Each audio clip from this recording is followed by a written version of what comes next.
Taylor, you're live. Mr. Chair, we are live.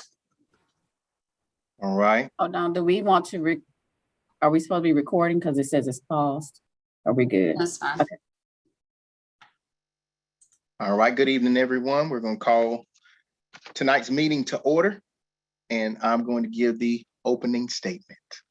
The meeting will now come to order. Welcome to the September 9th, 2021 special call meeting of the City of Greenville Board of Adjustment. My name is Rodney Bullock, and I'm acting chair of the board tonight. I'd like to start by acknowledging that we are conducting this meeting using a remote electronic platform. This is the virtual meeting of the Greenville Board of Adjustment. I would ask for your patience today as we proceed. There may be slight delays as we transition between speakers, participants, and presentations. The Board of Adjustment is a quasi-judicial body that is governed by the North Carolina General Statutes and the city's Code of Ordinance. We conduct evidentiary hearings on requests for special use permits, variances, appeals, and administrative decisions and interpretations. Before we begin the evidentiary hearings on tonight's agenda, I would like to provide some important information about the steps taken to ensure that each party's due process rights are protected as we proceed in this remote platform.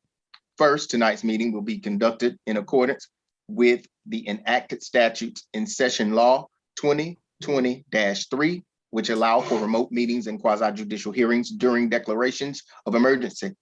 Second, each applicant on tonight's agenda was notified before being placed on the agenda that this meeting would be conducted using a remote electronic platform.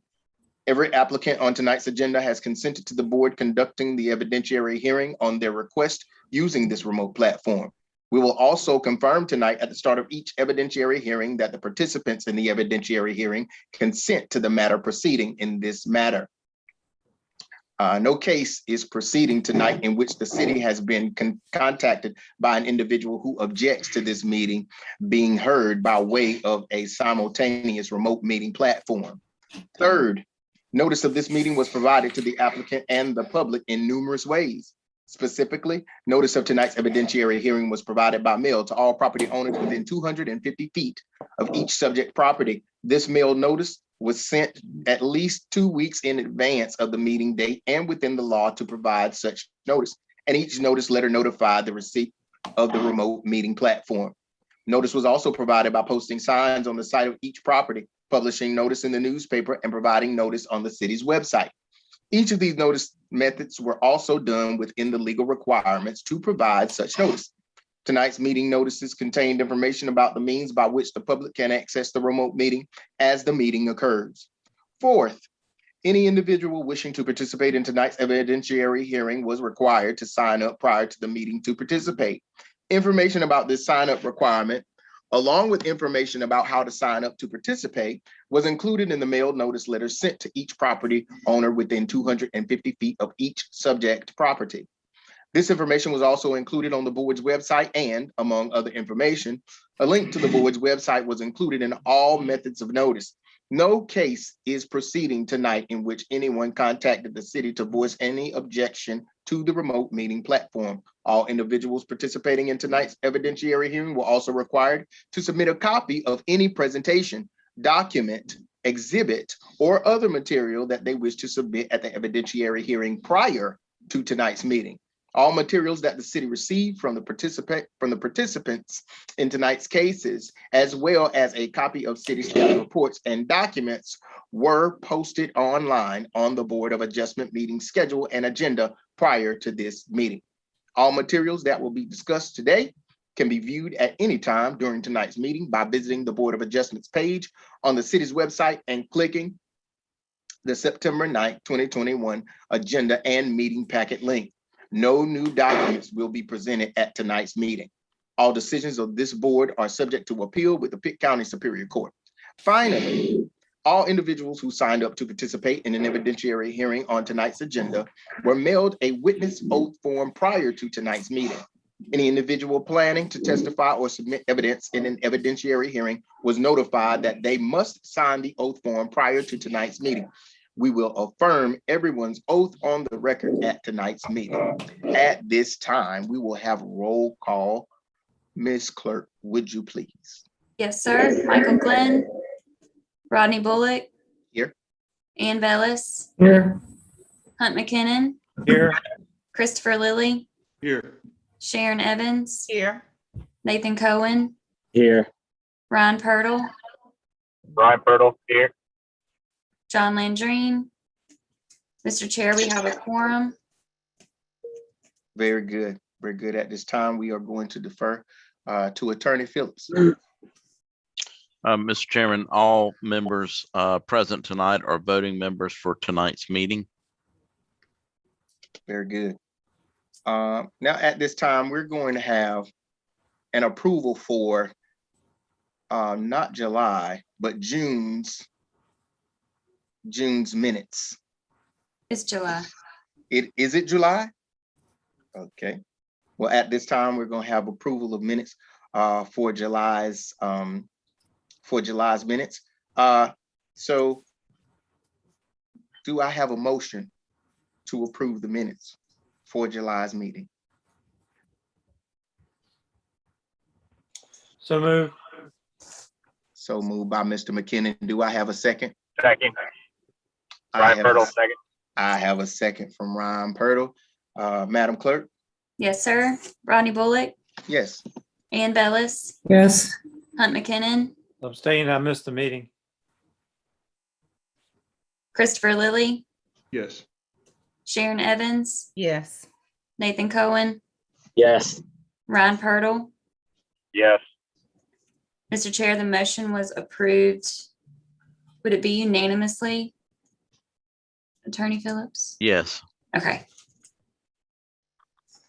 Very good. Now we're going to move to swearing in of all potential staff. I would like to start by swearing in all potential staff witnesses for tonight's case. When I say your name, please acknowledge you are present, and then I will administer your oath. Tonight, Mrs. Blunt, planning staff case presenter, and Travis Wellborn, city engineer. Present. Very good. I'm here. Very good, Mr. Wellborn. Good to see you. If you two would please raise your right hand. Do you swear or affirm that the evidence you will provide in the evidentiary hearing of tonight's meeting will be the truth, the whole truth, and nothing but the truth, so help you God? I do. Yes. You have been sworn in for the entire meeting. Okay, Mr. Phillips? Thank you, Mr. Chairman. The following applies to all evidentiary matters for consideration by the board tonight. As stated on pages 2 and 3 of the meeting handout available to the public, the evidence to be considered by the Board of Adjustment is as follows. The Board of Adjustment is a quasi-judicial body that makes a decision concerning an application, petition, or appeal based on the evidence presented by those in favor as well as those in opposition. The members of the board are laypersons, and as such, the rules of evidence that are followed by a court are relaxed for cases heard before this body. Though the rules of evidence are relaxed, it does not mean that they are ignored. Only evidence that is material, competent, and substantial will be considered and may be used by the board in its decision-making process.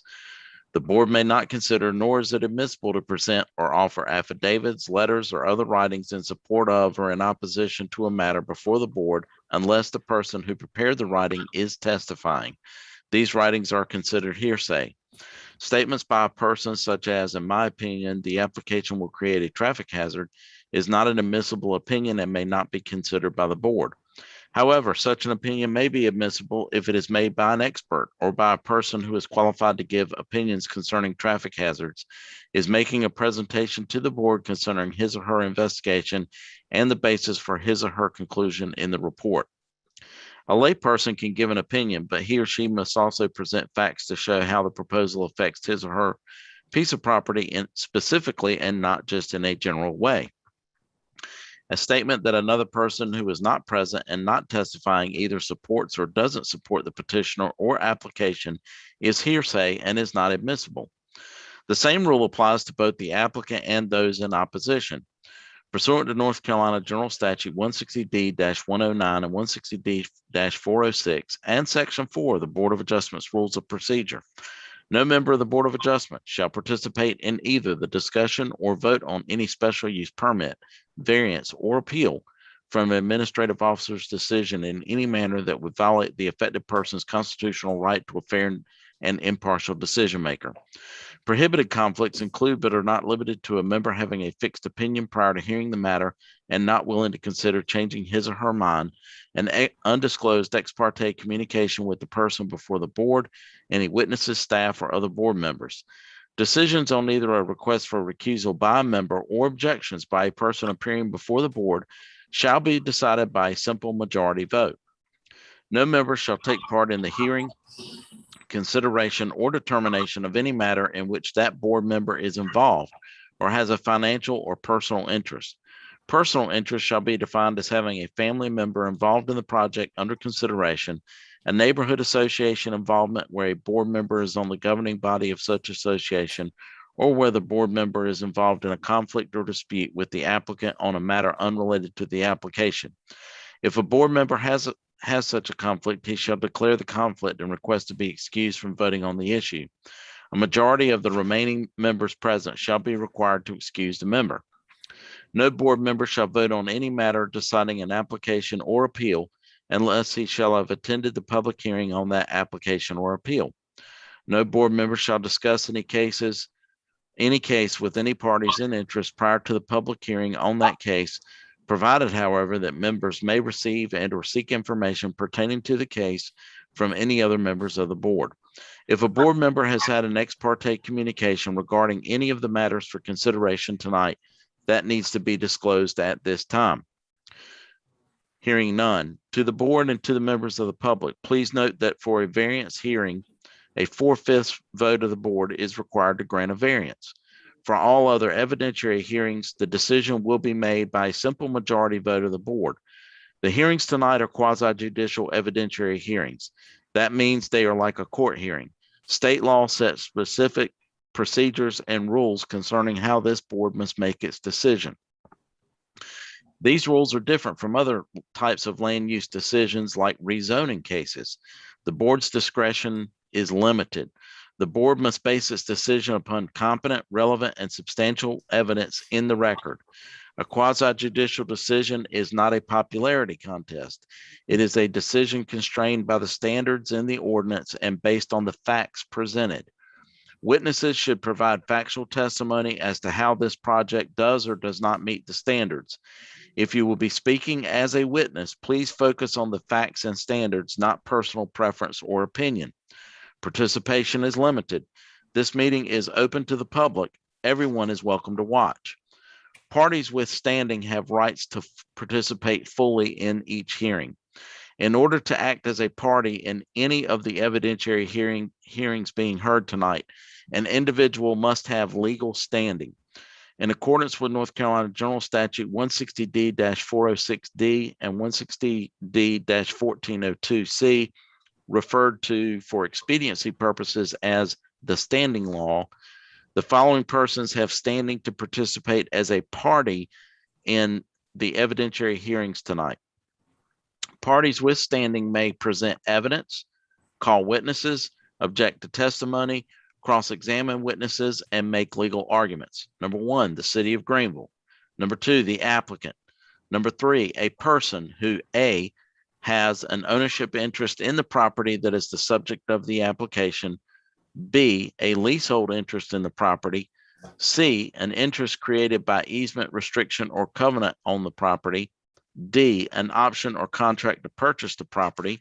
Number four, an incorporated or unincorporated association to which the owners or lessees of property in a designated area belong by virtue of their owning or leasing property in that area, or an association otherwise organized to protect and foster the interest of a particular neighborhood or local area, so long as at least one of the members of the association would have standing as an individual to challenge the board's decision and the association was not created in response to the particular development or issue that is the subject of the appeal. Number five, a person who will suffer special damages as a result of the board's decision. Evidence of standing may include proximity to the subject property, damage to property values, and secondary impacts upon the requested development. Though they are not parties to a hearing, other witnesses may present competent material and substantial evidence that is not repetitive as allowed by the board. If you wish to act as a party, Please provide evidence to establish that you will suffer special damages from the requested development. Other individuals may serve as witnesses when called by the board. General witness testimony is limited to facts, not opinions. For certain topics, this board needs to hear opinion testimony from expert witnesses. These topics include projections about impacts on property values and projections about impacts of increased traffic. Individuals providing expert opinion must be qualified as expert and provide the factual evidence upon which they base their expert opinion. All witnesses must swear or affirm their testimony. The board must base its decision upon evidence in the record, not personal preference or opinion. Please note for all matters tonight, please clearly identify the name of the applicant and the owner of the property at issue. And if the applicant or the owner is a corporate entity, please accurately identify for the board the corporate entity's correct corporate name. Thank you. All right. And now we will call all the cases as they appear on the agenda. And as there is no old business to attend to, we will move forward to the new business and read the cases as they appear on the agenda. And we will now open the public hearing for the first case, which is a public hearing on a request for a special use permit by Metro FiberNet LLC. The applicant, Metro FiberNet LLC, desires to operate a public utility pursuant to Appendix A, Use 4A of the City Greenville Code. The proposed use is located at 0 Commerce Street. The property is further identified as being tax parcel number 58539. And at this time, Madam Clerk, would you call the names of the participants for this particular case? Yes, sir. We have Daniel Nipple in favor, and then Susan Mcrae and Chris Jenkins against. Okay. We have, I'm sorry, could you say that again? Daniel Nipple is 4. 3. Susan Mcrae Susan Mcrae. and Chris Jenkins. Okay. And who is the applicant? We'll do everyone. We'll swear everyone in at the same time tonight. Okay. So do we have all of those individuals here with us tonight? Mrs. Mcrae, Mr. Jenkins, and Mr. Nipple. Yes, sir. Yes. So what we are going to do, if you all would you please raise your right hands? Mr. Chair, I have a question. Yes, sir. Oh, no, my question is now eliminated. We had a photograph. It's now a name. Okay. That's fine. I have no objection. Very good. So we are looking for Mr. Nipple, Mrs. Mcrae, and Mr. Jenkins. Yes, if you would all raise your right hand, and I will at this time read the oath. Please raise your right hand. Do you swear or affirm that the evidence you will provide in the evidentiary hearing of tonight's meeting will be the truth, the whole truth, and nothing but the truth? So help you God. Yes. And do you all consent? Do you all consent to proceed in tonight's electronic hearing? Yes. So if you would, one by one, first we'll start with Mr. Nipple. Would you state your name and address for the record and confirm for the record that you consent to proceed in tonight's remote platform? I will. My name is Daniel Nipple. I live at 1105 Northview Drive in Erie, Colorado, and I do consent. Okay, Mrs. Mcrae, I'm sorry, Mrs. Mcrae, do you, if you would state your name and address, and if you do consent to tonight's remote platform, please give your consent. My name is Susan Mcrae. I reside at 587 2nd Street, Ada, North Carolina, and I do consent to this meeting in this format. Very good. Mr. Jenkins, would you please state your name and address for the record, and please confirm for the record your consent to proceed in this remote format? My name is Christopher Jenkins. My business address is 243 Commerce Street, and I do consent. Okay.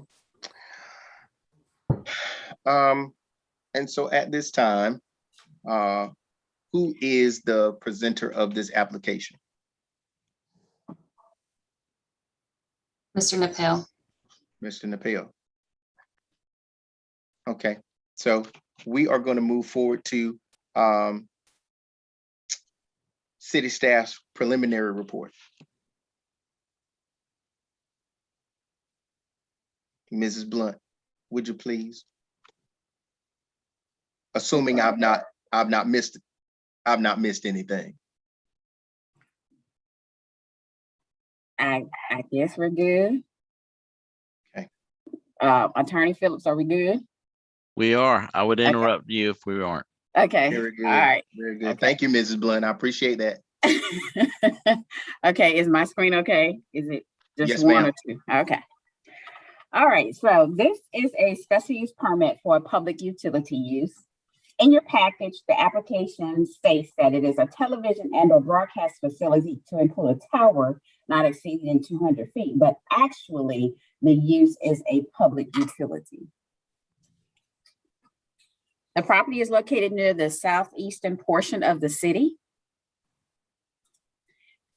The proposed use is located on Commerce Street, hadn't been given an address yet.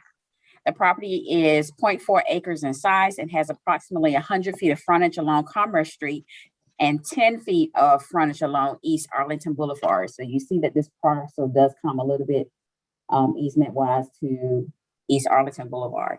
The current property is vacant. The proposed use will house unmanned communication shelters for fiber optic commercial services and a utility pole. The property is zoned CG, general commercial. Surrounding zoning districts are CG to the north, east and west, and OR office residential and R9S residential single family to the south.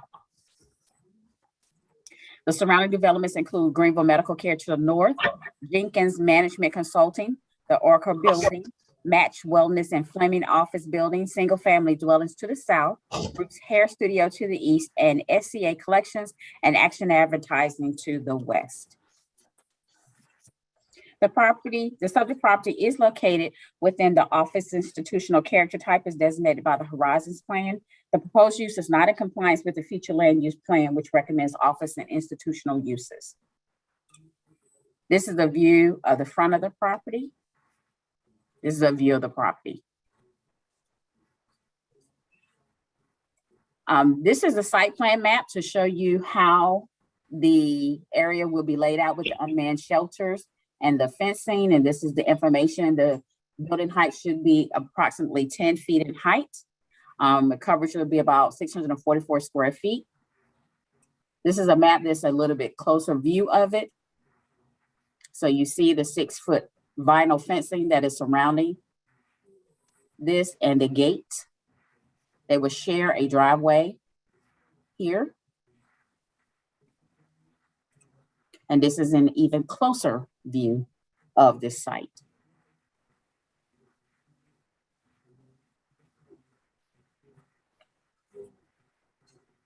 Notice was mailed to property owners within a 250-foot radius of the property on August 24th. Notice of the public hearing was published in the Daily Reflector on August 19th and September 5th. Included in your package was the definition of a public utility building or use, along with its specific criteria. Staff has the following recommended conditions. Site plan approval is required prior to the issuance of a building permit.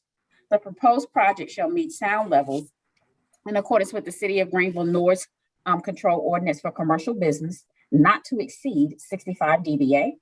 The entire compound should have continuous and opaque screening, and all shelters shall be neutral in color to blend with the surrounding area. Other comments include project must meet all North Carolina state and building codes prior to occupancy, and I'll be happy to answer any questions at this time. Mr. Chair, I have a question. Yes, sir. How high is the tallest object in the site plan or plan for the site? According to the plan that we have, Mr. Hunt, is 10 feet, but you might want to get clarity from the applicant. Okay, thank you, Ms. Blunt. You're welcome. Are there any Like other clear- questions? I'm sorry. Are there any other questions for board staff? Is this the time for me to talk, or is this just for Oh, board members to staff? We'll most certainly bring you in when it is your time, my friend. Okay. Okay. If there are no questions for city staff, at this time, we're gonna have Mr. Nipple, if you would, give your name and then present your application, please. But please state your name for the record for us. Okay, this is Daniel Nipple again. And the application is of the nature indicated, Ms. Blunt. It's a telecommunications shelter location that has fiber optic equipment to distribute the signals over the fiber optic network we intend to build in the city. It also has a television receiving antenna that is actually the tallest object in the plan. And there's no transmission from that tower. It's totally only for reception of over-the-air signals of television stations.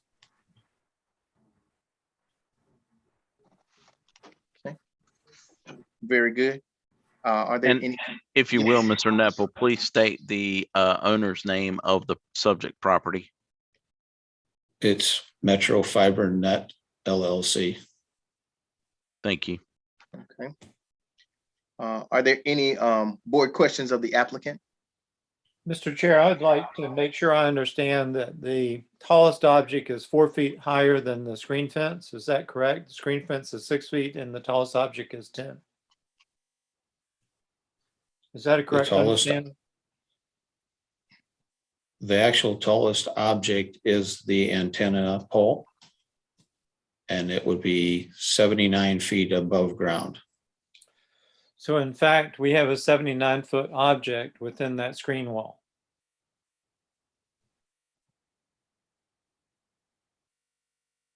Yes, sir.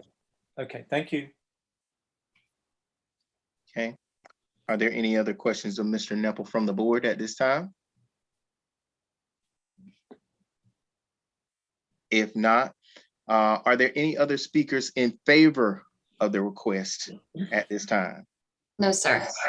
Okay, and if there are not, we're going to ask if there are any speakers in opposition to this request tonight. Yes, sir. Susan Mcrae and Chris Jenkins. Okay.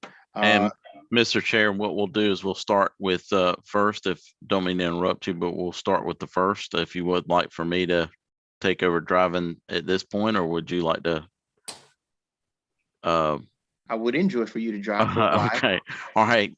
Because and the reason, members of the public, we don't normally have a ton of opposition on matters, but when we do, we need to make sure we go through matters to determine whether the individuals who are opposing as witnesses or opposing as parties withstanding. So I've got some preliminary questions first for Ms. Mcrae, and Mr. Jenkins will have the same questions for you. First, for Ms. Mcrae, are you asserting that you have standing as a party in this case, or are you offering to present evidence as a witness who is just opposed with the project with the understanding that evidence must be competent, material, and substantial? I believe I have standing as my husband and myself own the property, which is directly, it's Greenville Medical Care property that is directly adjacent and shares the easement of the road. Okay, so you have no ownership or leasehold interest in this particular property, the subject property, correct? I do not. Okay, and so you're essentially asserting that you would contend that you are a person who will suffer special damages as a result of the board's decision? Yes, sir. Okay, and what's the name of the property at issue? Um, The It- ownership of the name Oh. of the property? Bruce D. Mcrae and Susan L. Mcrae. And that is the owner of the Of the- owners of the subject property. That is correct. Not the Okay, and- subject property. We don't own. I the- mean, not the subject property, the property in which you own that Is is adjacent. okay, adjacent to it. Okay, can you give the address for the adjacent parcel? Yes, it's 216 East Arlington Boulevard. 216 East Arlington Boulevard. And is that regarding the subject property, is that to the north, east, south, or west? We are to the north, I think. Arlington is not a straight line, so I'm not totally sure, but I'd say north. Okay, how close is the property to this, the proposed development? It is the immediate adjacent property. Mr. Attorney, the site plan shows this if you'd like to have it as an exhibit. Well, I'm trying to get some factual establishment as well for the board's consideration. And do you have any particular evidence for the board's consideration regarding potential damage to your property values? I've never done something like this before, so what I did do was we took some sound readings of what ambient sound is, and what was suggested by Ms. Blunt would be the proposed amount of sound and the potential effect it would have upon the interior sound of our medical practice. Okay. But as far as presentation of anything to the board, you don't have that tonight, correct? I was not, I'm sorry, I didn't follow up well enough to make sure I understood exactly how this worked. I've never, ever done this before. Okay. So I'm understanding now there's things I should have done that I did not do. All right. And at this time, do you have any other evidence regarding your subject property to present to the board? And we'll talk a little bit more about that in a minute. I just kind of want to address the standing issue. Okay, that's, I guess not. I mean, my husband is here with me, and he's the medical provider that this is his clinic. So I suppose I could call him as an expert witness on the effects of treatment care and noise problems. But I don't know. Yeah, and probably right now that wouldn't be allowed because he didn't sign up to participate in the remote meeting under the rules that have been established. That's what I'm realizing. I'm getting an education right here that is, I should have gotten a while ago.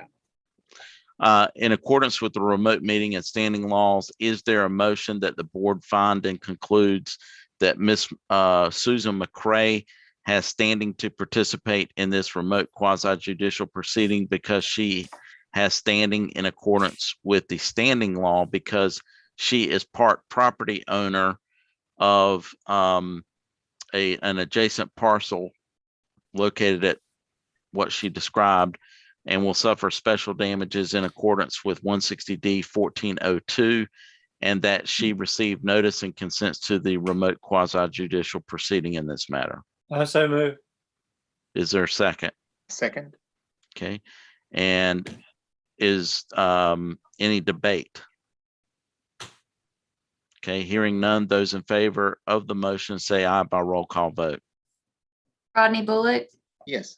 Ann Bellis, Yes. Hunt McKinnon, Yes. Christopher Lilly, Yes.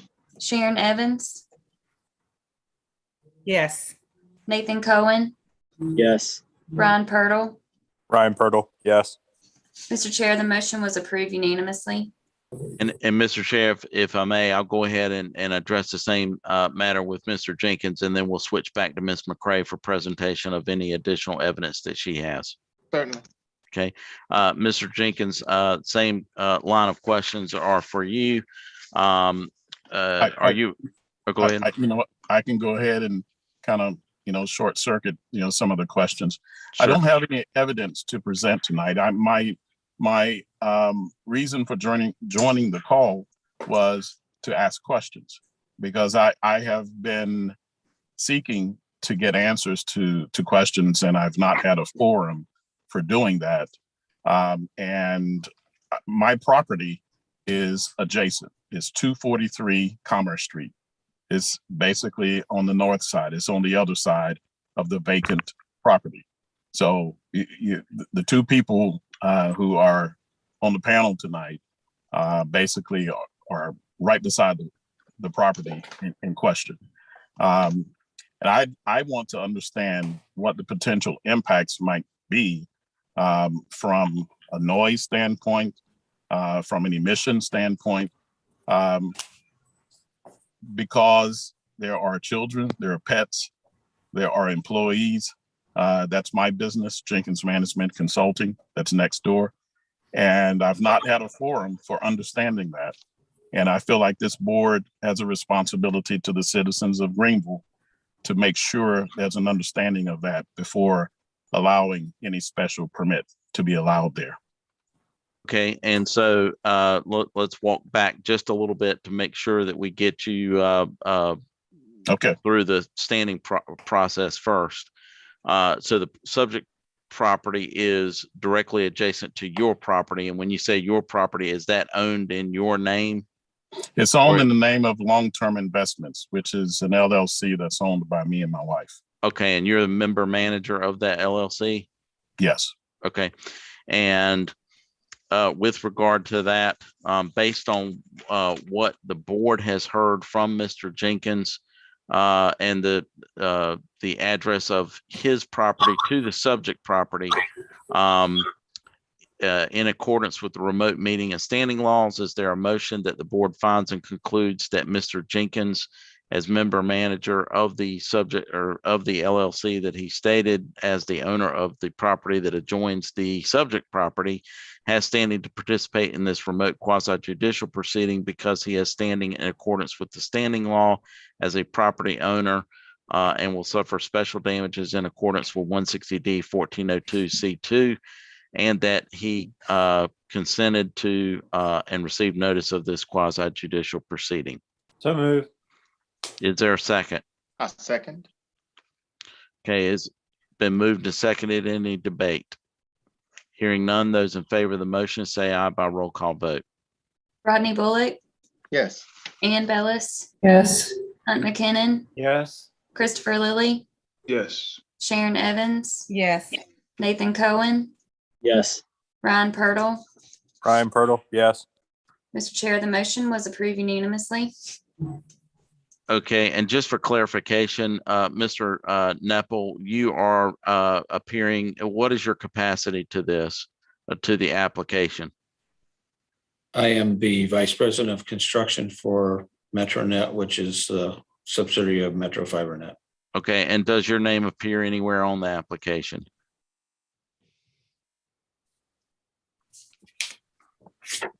I am unsure. I believe it is. I may need some help on that one. Okay, is there, in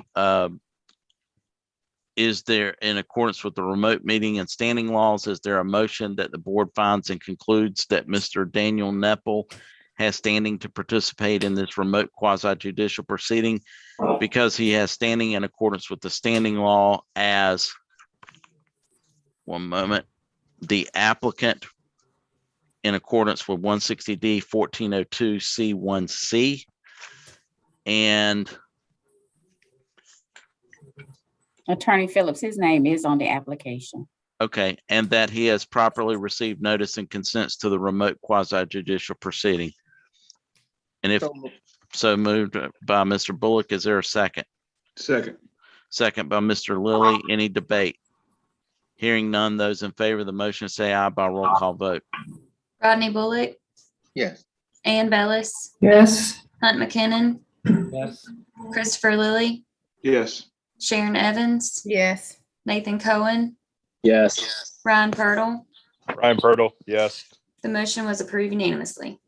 And so, Mr. Chairman, and for Ms. Mcrae and Mr. Jenkins, a lot of this is solely because we have to go through this because of the remote meeting platform. So we appreciate your patience on that. So I'll turn the matter back over to Mr. Bullock, and we left off with Ms. Mcrae presenting her evidence and or asking questions of either the city and or Mr. Nipple. Mr. Chair, I have a question just for clarification, almost a footnote, and that Yes, is, sir. I'm looking at the last page of the application. Can you tell me which signature is Mr. Neville's signature? We have 4 signatures. What am I missing? This may be a question for Ms. Blunt, but I just want to make sure in all regards that we're correct. We've already voted, I think. Mr. McKinnon, it looks like the signature appears, and I'm judging by a layperson, is Mr. Lee Wright, who's a professional engineer, and then John Greenbank on there. But again, as you've stated, the board has already found that Mr. Nipple is appearing for the applicant. Okay. Does that satisfy your question, Mr. McKinnon? Well, we've already voted, so I suppose it does. Okay. All right. So at this time, we're going to move forward. And Ms. Mcrae, if you would, being that the floor is yours, I would ask that you state your name and then the floor belongs to you. My name is Susan Mcrae. I'm here to talk about the cell tower and equipment that's going to potentially be built on the property behind the property owned by myself and my husband. I wanted to know, I didn't know anything about decibels or those kinds of things until I got the letter saying there was going to be something built there. And then I went looking to see what the company was and did some research online and read about some of the things they've done in other cities. And I realized that I was concerned, honestly, not so much about the tower. Out our front door is WI10 TV studios.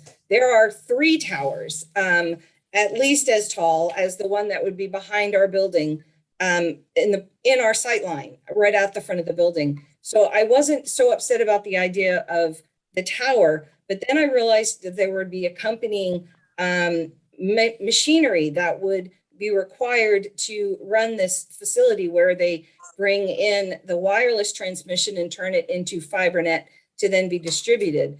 And when I spoke with Ms. Blunt, she told me what was happening, and she said that part of the information that had been submitted included information saying that at the property line, the sound level would be 65 decibels. I didn't know what that meant, to be perfectly honest. I went and I started learning a little bit about decibels. I never took physics. It was not an interest I had, so I didn't learn about these things in school. I was astonished to learn that while we see many of the things in our lives in a very linear fashion and in linear relationships, that decibels actually are measured in a logarithmic way, which means that if you start out in a quiet room, which is going to have an average decibel reading somewhere between maybe 30 and 35 decibels, when you increase it 10 decibels, so let's say we go from 30 to 40, you're not just increasing it by a step of 10, you are actually doubling the sound. So the step from 30 to 40 is a doubling of the sound from, so I'm sorry, not doubling, it's a 10-time increase. So from 30 to 40 is 10 times, from 30 to 50 is 100 times, from 30 to 60 is 1,000 times. So then I was interested, well, what is the sound like outside there now? We're on a main street. We don't expect that our business would not have a sound inside from the street. It was a bank building originally, but the sound comes in. So it was like, well, what's our ambient sound we're dealing with? So I got an app from my phone and went into the back of the property and just stood on the drive that stands between our 2 properties. That's actually divided in half, the road itself is, right at the halfway point on that. And I just stood there with my phone and I got an ambient sound measure of between 50 and 52 decibels. That was the normal sound there. So then I tried to figure out, well, what would 65 decibels sound like if that's what's going to be at the property line, which is by measurement 10 feet from our back door of our office and 10 feet from the window, which opens into one of our therapy rooms where patients who are treated are there for 10 minutes, sometimes 15 minutes while they're receiving treatment. My husband's practice, I work with him here. We treat people in pain. It's a pain management clinic.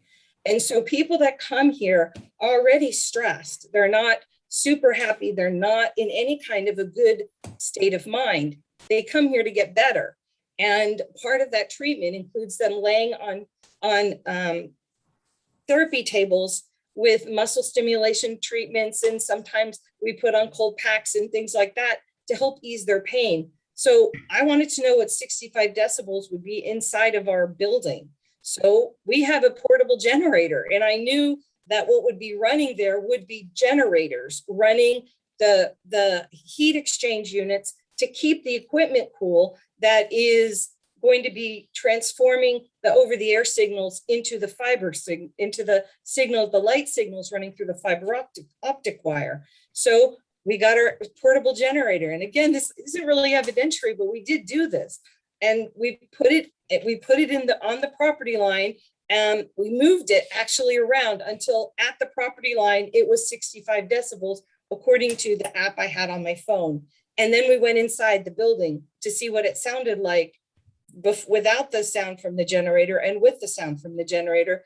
And you can hear the generator obviously running inside the building. It put it up by about 5 to 6 decibels. So that's 6 times as loud in terms of the sound as what was there. I'm not going to say it's like an earth-shattering, going to break my windows sound, but if you're laying somewhere for 20 minutes and you don't feel good anyway, and now you're having to listen to this generation, this sound generation, I don't know that that's going to be a good thing for our patients. And I don't know that they would necessarily want to keep coming knowing they're going to be encountering that kind of sound.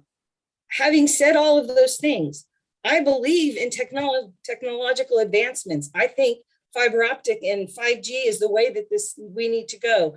And it makes sense considering the other antennas that are here, that there needs to be some place that it would go. What I want is to know that there's going to be some kind of sound mitigation so that it's not going to be changing the amount of sound that is in our office that we listen to every day, because we're here all day long and our patients have to listen to, because that's right where their treatment rooms are, is in that back corner of the building. And my biggest concern, to be honest, is this is going to be generating, it's cooling. What they're doing is cooling. They're keeping the machines cold, which means maybe it's 65 decibels at, March the 14th when it's not super hot, but when it's August and it's 97 degrees outside and those generators are running to keep the equipment cool, the sound is going to be louder. And is there going to be a recourse for us if that sound generation goes from being 65 decibels to 70 decibels, which reaches a point of danger, to 75 decibels, where with sufficient exposure, you can actually have damage in your sound. And now I shouldn't say that because I'm not positive that's the number, but I do know that when an air conditioner is being stressed because it has a harder load to carry to keep it cooler, it gets louder. We all, I think, understand that and have experienced that. And also, if it does get louder, is there a recourse for us? Because the increase in sound means an increase in damages to us by patients who are like, I can't lay here, Dr. Mcrae. This noise is too much and I can't, it's making me feel worse instead of better.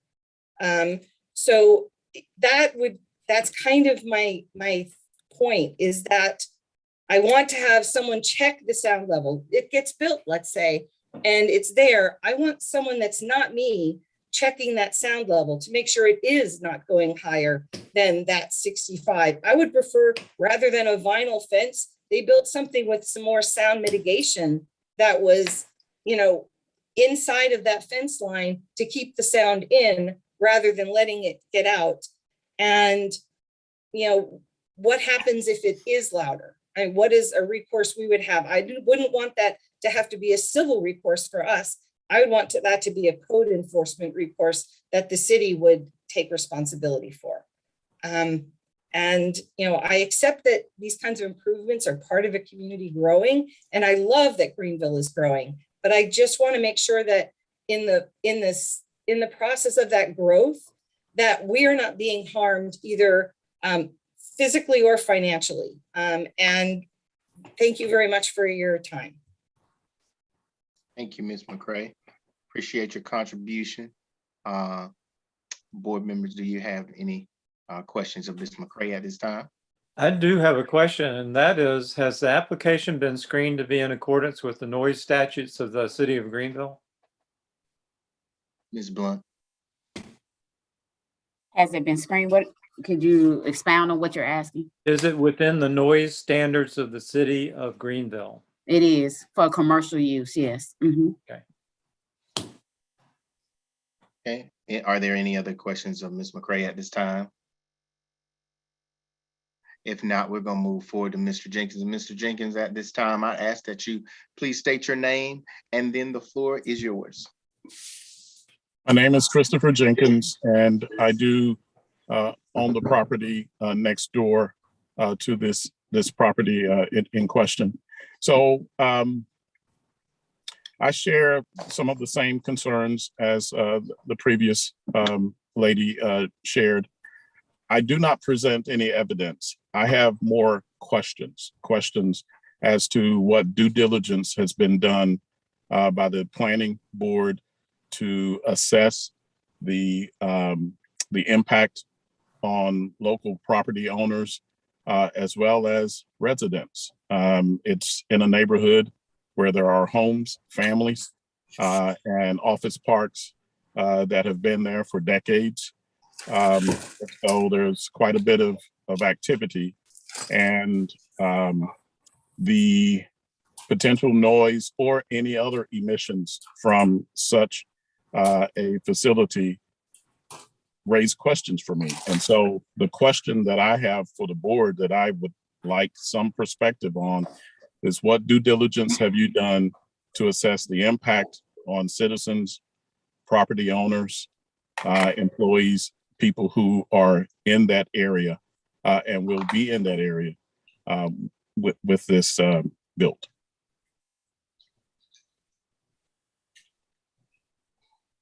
Now, Mr. Jenkins, I'm going to ask, is that a question that you have for city staff, or is that a question you have for the applicant, Mr. Nipple? I would open it up really to everyone, perhaps first to the representative from MetroNet, and then for the board in its duty of care as it relates to the citizens of Greenville. Mr. Nipple, do you have anything you wish to share about Mr. Jenkins' inquiry? I'm going to try to address both of the sets of questions kind of simultaneously here. The loudest and only emission-based factor here is the generator. The generator won't normally run as long as the commercial power is available. In a power outage, it would turn on and supply the power for our equipment, including the air conditioners.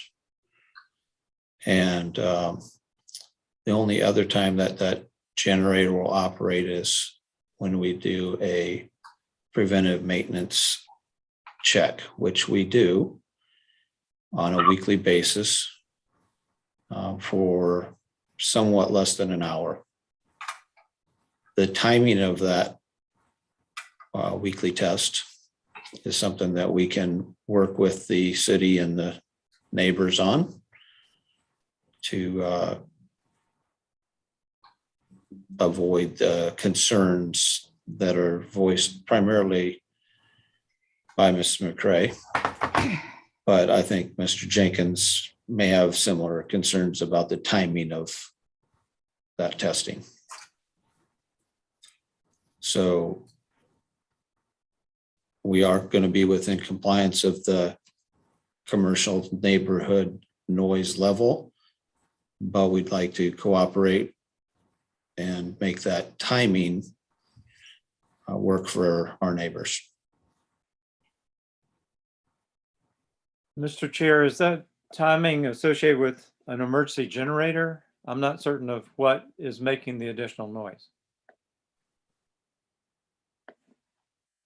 So I believe the question is to Mr. Nipple about what is going to be creating the noise that is in question here. Are we talking about the generator's maintenance, the weekly maintenance of the generator that is, we could say, approximately an hours long?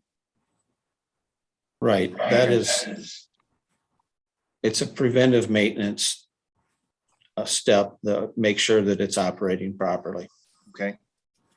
And if I understand it correctly, just to make it clear for everyone, you are saying that it must be done weekly, and it lasts for about an hour. Right.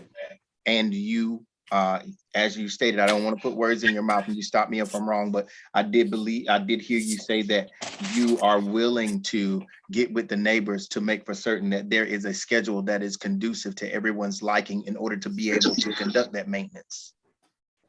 I'm hopeful that we can come to an agreement with both parties and all parties that it would be at a convenient time, perhaps outside of their normal business hours.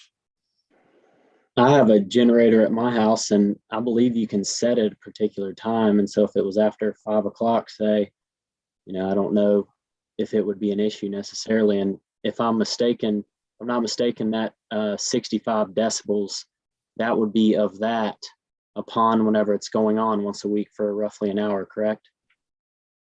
That's correct. Normally it wouldn't be running at all. Okay. Very good. Mr. Jenkins, are there any other things you'd like to, any other questions you'd like to have answered, or anything else you'd like to share?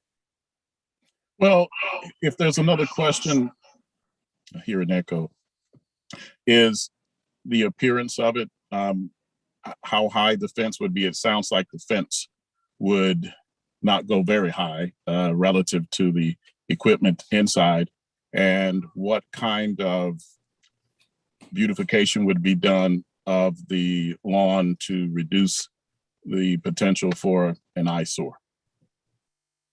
Because there are property values to be concerned about. Right. The fence is going to be 6 foot tall. The buildings inside are 10 feet tall.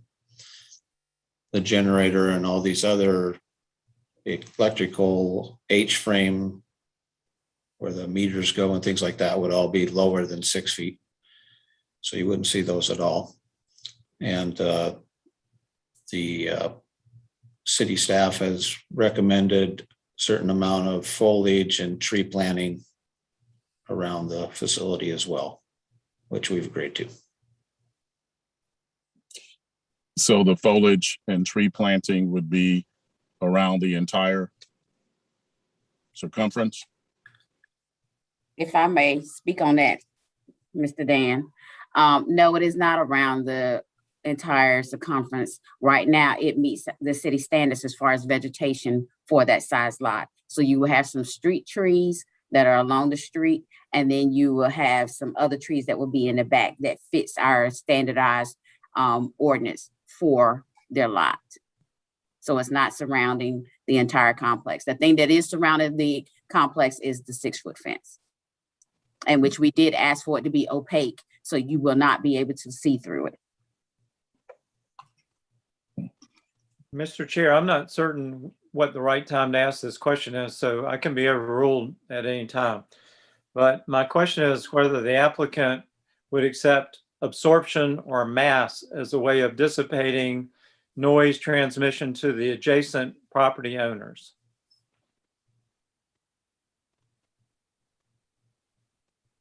By the way, I'm a licensed architect and I've taught acoustics. Mr. Nipple, I do believe that question is to you. Well, I'm trying to understand why, since we're already in compliance with the regulations.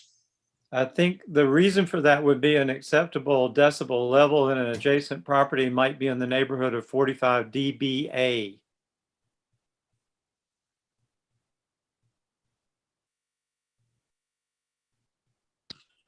That's based on what? Based on acceptable standards, design standards. If we were to design a building, that would be what we would use as a basis of the design for that building, as that the noise level within that building would be quiet enough to be at or below 45 dB, A-rated dBA. In other words, tuned to the human ear. Yes, sir. So I don't know what the noise level would be inside the buildings if we were in compliance with the 65 dBA I guess the question as I'm we asking, are. the question I'm asking whenever it's appropriate is, would the applicant be acceptable to having a fence that would not transmit the level of 65 dBA outside the property line, but would absorb or use mass as a way of deflecting back to your property that noise that's generated by your emergency generator or your air conditioning equipment? We could certainly investigate if we find that we're out of compliance. I guess we'd have to wait till we see it's done, but if we're out of compliance, we're definitely going to do some remedial action to get it underneath. But sir, if it's already constructed, it's going to be more difficult to build another fence. Us around is what you're suggesting, I think. Around the generator. Well, that's a question of design, and I'm not your designer, but theoretically, if you were to deal with noise transmission, absorption is a choice, mass is a choice. Your air conditioning equipment can be on springs if you want to use that for transmission within your structure. But I think what we're talking about is transmission to adjacent property owners. And the vinyl fence is not going to do either of that. It's not going to provide mass, and it's not going to provide any absorption. So, can I ask a clarifying question? Yes, sir. For Board Member McKinnon, are you asking him he is going to comply with a standard? Is the 45 a regulatory standard? Please identify yourself. Excuse me, Board Member Ryan Purtle. Thank you. Is the 45 dBA, is that a regulatory standard? Is it a building code standard? Where are you getting that? Is the 65 a city standard? In relation to city standards, what are we talking about? A design standard for what? Is that based regulatory? on North Carolina building. So a part of building code, they have to meet 45 acceptable standard dBA. Is that what you're saying? So within a structure, in other words, if I were within a structure and I designed a machine that generated 65 dBA within that structure, I would be liable as a non-professional act. So the question is, would a transmission of an adjacent 65 dBA that would exceed 45 dBA within an adjacent property, does that create damage? That's the question. So what is the acceptable standard for dBA for adjacent properties then? Because you're talking about within a structure and adjacent properties, correct? Those are two separate things. Interior to an adjacent, right? An interior sound reading within an adjacent property. Okay. So if this went ahead and everything was constructed and and there was a problem and it exceeded what would be seen as a safe limit, which is actually an ASTM standard informed by an EPA standard, then what's the remedial action? And then the question is, did we do our due diligence? Which was the question that was asked by Mr. Jenkins. Okay, thank you. I just wanted to clarify on that. I have a couple of questions. Yes, I'd ma'am. like to ask Mrs. Mccray, what are your business hours? We are open 5 days a week, from 8:30 until 6:30, depending on patient flow, Monday, Tuesday, Wednesday. Thursdays, we're open from noon until 6, and on Fridays, we're open from 8:30 until 1:30. All right, Mr. Nipple, I've got a question for you. You said that you can adjust the time that you run this test. Could you run your test at a time that they aren't open? For instance, could you? Yes, we can. Like 5 o'clock Friday afternoon, because the traffic on Arlington is terrible, there's a lot of noise anyway. If you did your Yes, test, ma'am. would that be agreeable with Mrs. Mcrae to run it Friday at 5 o'clock when you're not in, your office isn't open? I would find that acceptable because we're not here.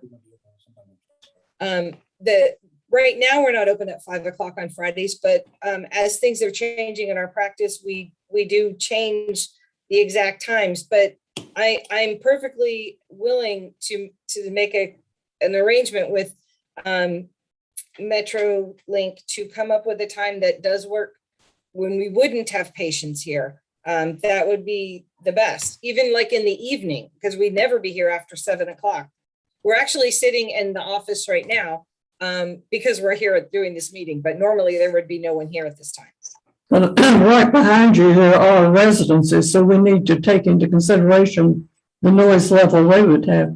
Yes, oh, absolutely. I would not say that we should have any better than anyone else. I think it needs to be, I mean, if it can't be mitigated and kept within the property, it needs to be at a time that is going to be of least irritation and problems for the entirety of the neighborhood, not just us. Yeah, and you're talking about once a week, 1 hour.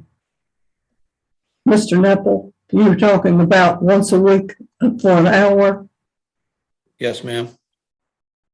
Well, can we make that a condition that we either set a time or that's agreeable to both of them, have them work it out, but have this as a condition for approval?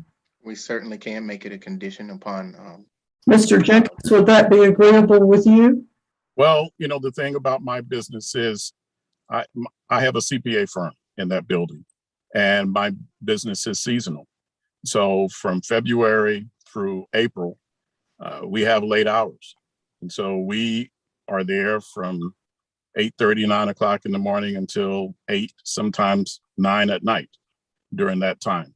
And outside of that time frame, we are there closer to 5 o'clock, 5 to 6 o'clock after starting at 9. So I don't know, you know, what time frame would work for us all, but certainly during tax season, when I've got customers sometimes coming in the evening, I would not want extra noise in the area.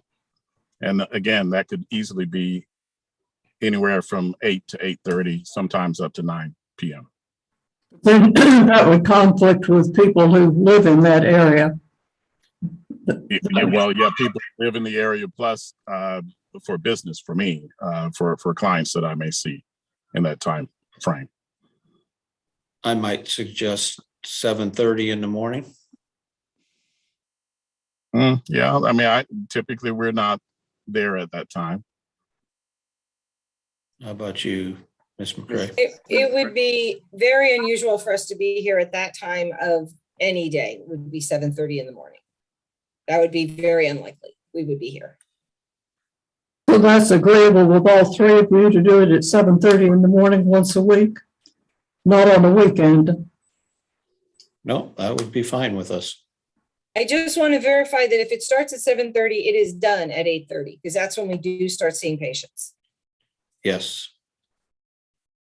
Can we make that a condition then, that everybody agrees to? Yes, ma'am, we most certainly can. All right. Are there any other discussion? I guess the only thing I would say, just in closing, the other gentleman who made the comment about the fencing having, I believe he said, a mask. To me, that seems like a reasonable pushback from the board. The reason is just knowing human nature. While we are here agreeing to a 7:30 a.m. time for this being done, modifications occur in schedules. People change, things slide. And to commit to 7:30 time frame right now seems very easy.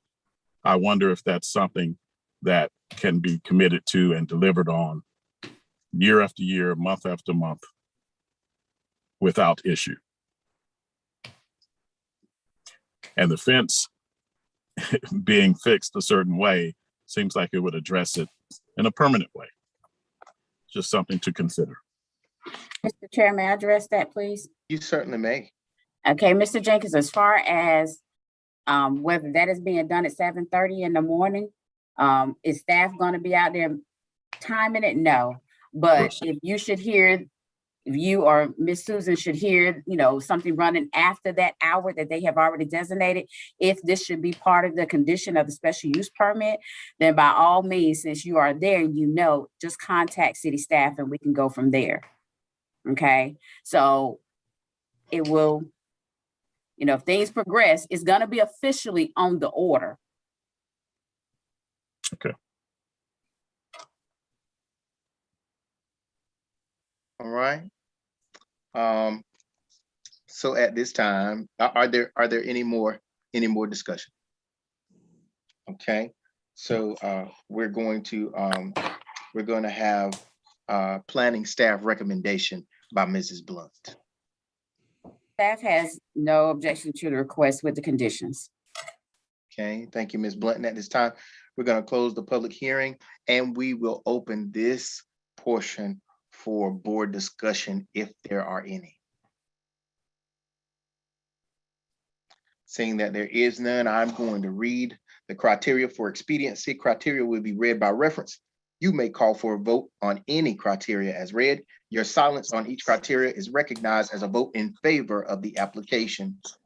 Special use permit criteria, conditions and specifications, comprehensive plan, health and safety, detriment to Call for a public. vote on health and safety. Okay.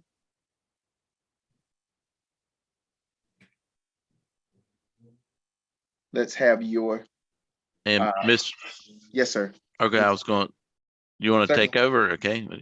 Mr. Chairman, let's see.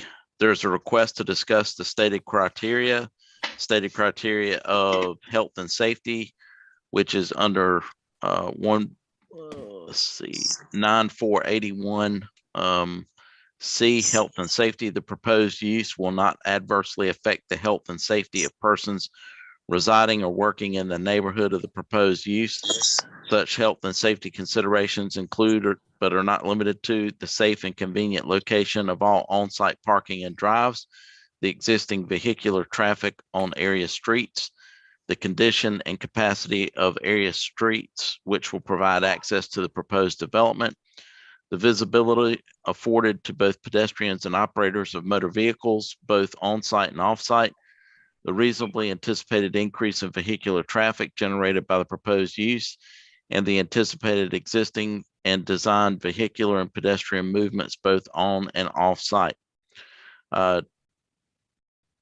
So there is a request to discuss that stated criteria. Is there any discussion?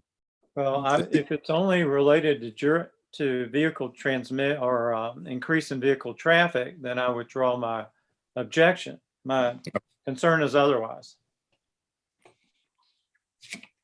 Okay, Mr. Chairman, the call for the vote on that has been withdrawn, therefore reflecting unanimity on that issue as to health and safety. The next Very good. criteria, please proceed. Okay, the next criteria is detriment to public welfare, existing use detrimental, injury to property or improvements, and nuisance of hazard. All right. So at this time, seeing that there is no objection, we will ask for a motion for the findings of fact, the approval of the findings of fact. As presented by the city. Is there a motion? Is there a So motion? moved. Have a motion by Mr. Lilly. Is there a second? Second, Second by Mrs. Bellis. Madam Clerk? Yes, sir. Rodney Bullock, Yes. Ann Bellis, yes. Hunt McKinnon, No. sir, No. Christopher Lilly, Yes. Sharon Evans, Yes. Nathan Cohen, Yes. Ryan Purtle. Ryan Purtle, yes. Mr. Chair, the motion was approved 6-1, sorry. All right. And so at this time, we will have a motion for the approval of the petition.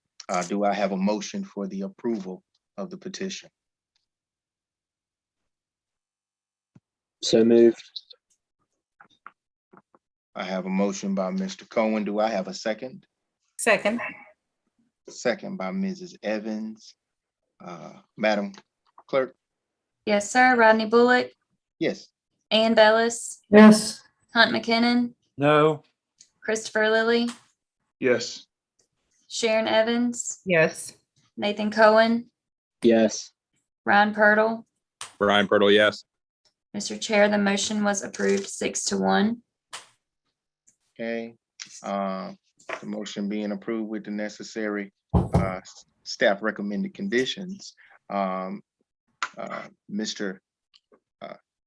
Nipple, your application has been approved. And members of the board, and for the other folk, Ms. Mcrae and Mr. Jenkins, let me turn here. Just bear with me for just a second, Mr. Chairman. Sure. Okay. Pursuant to North Carolina General Statute 160D 406J and 160D 705, given that contested facts were presented to you during this public hearing, and you are statutorily required to reduce to writing and reflect your determination of the contested facts and their application to the applicable standards, is there a motion to task me as attorney to the board to draft the proposed decision in order for presentation and consideration at your next regularly scheduled meeting? Now, your next regularly scheduled meeting is September the 23rd. However, the next meeting after that would be October the 28th. So is there a motion for me to present that to the board for consideration at your October 28th, 21 meeting? So moved. Ryan Purtle, so moved. Second. So we have a motion by Mr. Purtle and a second by Mr. McKinnon. Madam Clerk, would you please? Yes, sir. Rodney Bullock, Yes. Ann Bellis, yes. Hunt McKinnon, Yes. Christopher Lilly, Yes. Sharon Evans, Yes. Nathan Cohen, Yes. Ryan Purtle. Ryan Purtle, yes. Mr. Chair, the motion was approved unanimously. Now, Excuse me, Mr. Chair and Yes. Attorney Phillips, yes, ma'am. can you please state the vote? What exactly was approved for this request? The approval was for the findings of fact as presented by the city and the recommended conditions as presented by the city. There were no additional recommended conditions that were voted on by the board. Thank you very much. So that 7:30 a.m. is not a part of this SUP. And there's no way you can make that a condition at this point. This board did not add that as an additional condition.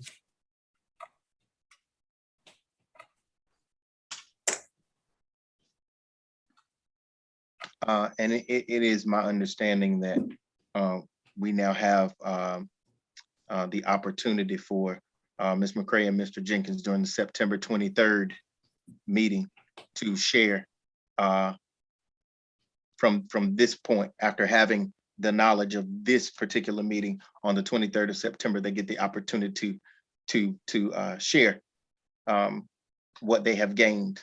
Is that correct? Mr. Phillips? No, sir, the matter has already been voted on. It's merely going back to the board on October the 28th for the contested facts that have been presented to you to be reduced to writing for your approval or modification regarding the order, the contents of the order.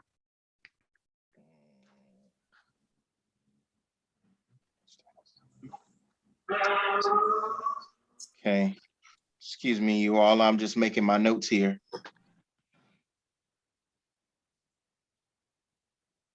Okay. So as it stands, the permit has been approved, but the board at that time did not include the recommended extra recommended condition suggested by Ms. Bellis.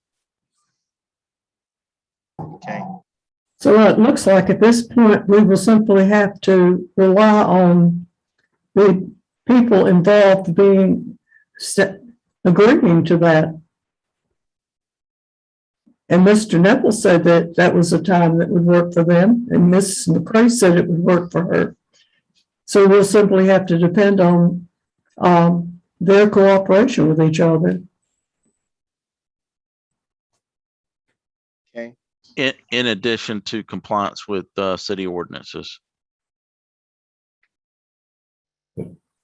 Certainly. So that's where we stand, everyone, on this particular permit. Okay. Mr. Chair, I'd like to make one more statement. If people guess wrong and there is a problem with noise transmission to an adjacent property owner, we're talking about months, not weeks or hours, in having this remediated. Building a mass or a absorption wall to keep the noise transmission on site is a major expense. Mr. Mckinnon, I appreciate your input. But as it stands, the matter had been settled in this way. This is kind of where we are. And it being approved without that extra condition, I want to reiterate that Mrs. Bellis did share that since there was an agreement, we are taking everyone at their word that will stand. Okay. And now we appreciate you very much for your time, each and every one of you, Mr. Mcrae, Mr. Jenkins, Ms. Nipple. We thank you so much. And now we're going to move along to our next order of business. Okay. Thank you very much. Thank you. I appreciate that. So the next order of business is a public hearing on a request for a special use permit by Ocean Reef Investments LLC. The applicant, Ocean Reef Investments LLC, desires to operate rental of automobiles, non-commercial trucks or trailers, recreational vehicles, motorcycles, and boats pursuant to Appendix A, Use 11D of the Greenville City Code. The proposed use is located at 1641 Southeast Greenville Boulevard. The property is further identified as being tax parcel number 38483. Madam Clerk, who are our speakers for this particular application? We have one speaker in favor, and that is Igor Palivoda. Igor Palivoda. Mr. Palivoda, are you with us tonight? I am. Very good, very good. Glad to have you. If you would, at this time, state your name. Excuse me, does he need to turn his monitor on? Mr. Palivoda, do you have the ability to turn your camera on so that we might be I able do to not see? have a camera, no. No camera? No. Okay, then this might seem a little redundant, but we're going to most certainly ask you to give your name before speaking each time, so we can be for certain and affirm that it is indeed Mr. Igor Palivoda. I'm the only one. Very good, very good. So would you state your name and your address for the record, and please confirm for the record that you consent to proceed in this remote format. Okay. My name is Igor Palevoda. My business address is 1700 East Arlington Boulevard, Greenville, North Carolina, and I do consent. Very good. Okay, Mr. Palevoda, now I'm going to give you the oath because you are the applicant making this request. If you would raise your right hand and if you would swear or affirm, do you swear or affirm that the evidence you will provide in this evidentiary hearing of tonight's meeting will be the truth, the whole truth, and nothing but the truth, so help you God? I affirm. Very good. All right, now we're going to move to Mrs. Blunt for the staff preliminary report.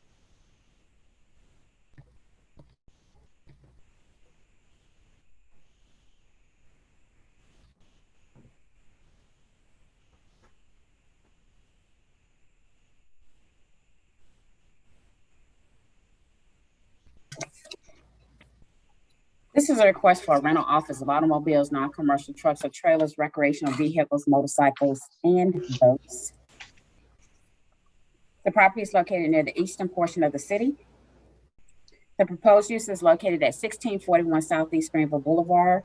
The current property is 1 acre in size with approximately 200 feet of frontage along Southeast Greenville Boulevard and 227 feet of frontage along David Drive. The proposed location is located on a major thoroughfare, which is Greenville Boulevard, and the applicant wishes to operate a vehicle rental facility, i.e. enterprise. The property is zoned CG, general commercial. Surrounding zoning districts are OR, office residential to the north and east, CG, general commercial, and R9S, residential single family to the south, and CG, general commercial to the west. The surrounding developments include Twin Oaks townhomes to the north, single family dwellings to the south, and a proposed location in Greenville Dennis for kids to the east, hometown pharmacy and speedway to the west. The property is located within the commercial character type as designated by the Horizons, and the proposed use is in compliance with the future land use plan, which recommends commercial development. This is a view of the property from Greenville Boulevard. This is the special use permit map that was submitted.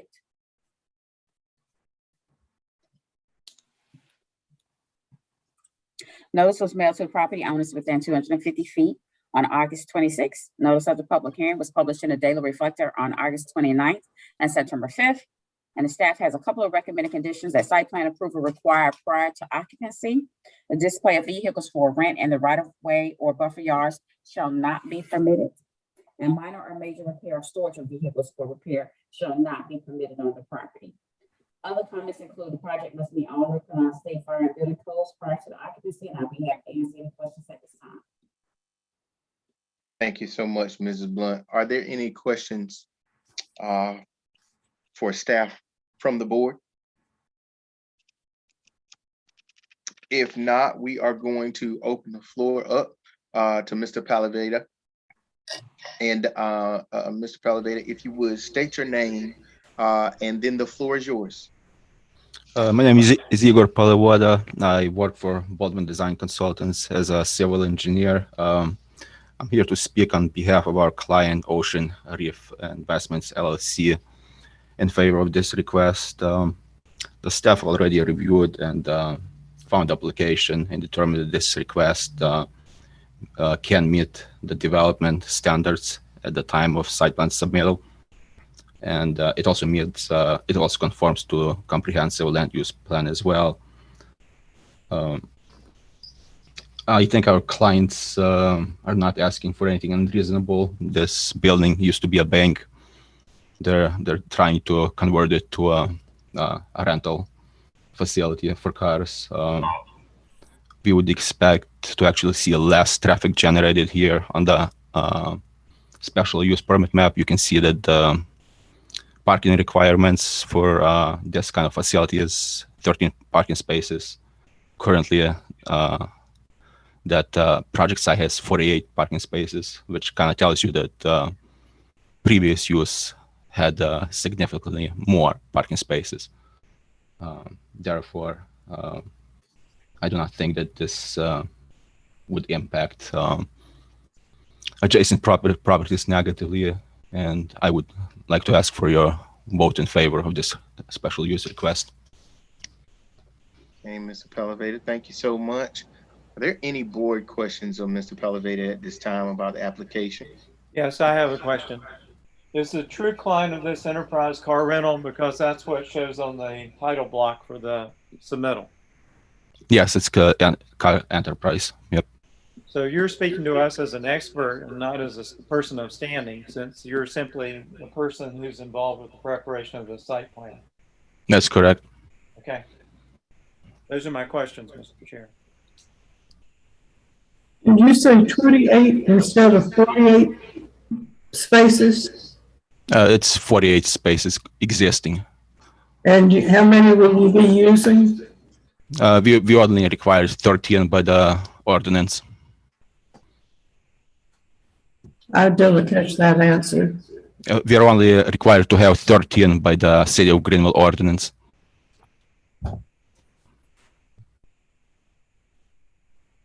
Ms. Bellis, does that satisfy your question? I guess. Okay, very good. Are there any other questions of Mr. Pellavator at this time? Okay. So now there are no speakers in opposition of this request. Correct. Very good. Okay, so at this time, we're going to ask the city staff's recommendation. Mrs. Blunt. Staff has no objection to the request with the conditions. Okay, so now at this time, we're going to close the public hearing and we're going to open for any board discussion, if there is any board discussion. Since there is none, I'm going to read, for expediency, the criteria will be read by reference. You may call for a vote on any criteria as read. Your silence on each criteria is recognized as a vote in favor of the application. Special use permit criteria are conditions and specifications, comprehensive plan, health and safety, detriment to public welfare, existing use detrimental, injury to properties and improvement, nuisance or hazard. All right, haven't heard any objections. I'm going to call for a motion for the approval of the findings of fact. Do I have a motion for the findings of fact? So move. Mr. Mckinnon made the motion. Is there a second? Second. Second by Mrs. Bellis. Madam Clerk, would you please give us a roll call vote? Yes, sir. Rodney Bullock, Yes. Ann Bellis, Yes. Hunt McKinnon, Yes. Christopher Lilly, Yes. Sharon Evans, Yes. Nathan Cohen, Yes. Ryan Purtle. Ryan Purtle, yes. Mr. Chair, the motion was approved unanimously. Very good. The motion being approved unanimously, and we're going to move to the approval of the petition. Do I have a motion for the approval of the petition? With the stated conditions. With staff stated recommended conditions. Is there a motion for the approval of the petition with staff's recommended conditions? So move. Have a motion by Mrs. Evans. Is there a second? Second. Second by Mr. Lilly. Madam Clerk? Yes, sir. Rodney Bullock, Yes. Ann Bellis, Yes. Hunt McKinnon, Yes. Christopher Lilly, Yes. Sharon Evans, Yes. Nathan Cohen, Yes. and Ryan Purtle. Ryan Purtle, yes. The motion was approved unanimously. The motion is approved unanimously. Mr. Pellavator, you do indeed have the approval of your permit. Thank you so much. We appreciate your investment in the city of Greenville. Thank you very much. Yes, sir. All right. Now, at this time, is there any other board discussion? If not, we'll ask for a motion to adjourn the meeting. I'm sorry, Mr. Chair, I do have an announcement. Certainly. Board members, may I suggest that you please review your land use intensity information that you received in your training, because that is coming up next month. Land use intensity. Could that be sent by way of email? Because that was during a day when I had to go to school. I had to teach that day, so I don't have that document. Sure. I'd be glad to look at it. If you'll furnish it to me, I'll study it. Yes, sir. Very Thank good. you. And will you put me on that list as well? I don't, you're passing out gifts and I don't want to be left out. Just send it to I'm everybody. about to say, I'll just Come on, Just send it to everybody. come on. I didn't want to say that, but I'm so glad we got ourselves a Sharon Evans to speak up for everyone. Okay, All right, thank you all. Thank you so much. I appreciate you all tonight. Is there a motion to adjourn tonight's meeting? So Oh, moved. so move. So do we need a roll call vote for that? Unfortunately, yes. That's not unfortunate. Mrs. Bland gets to take the floor again.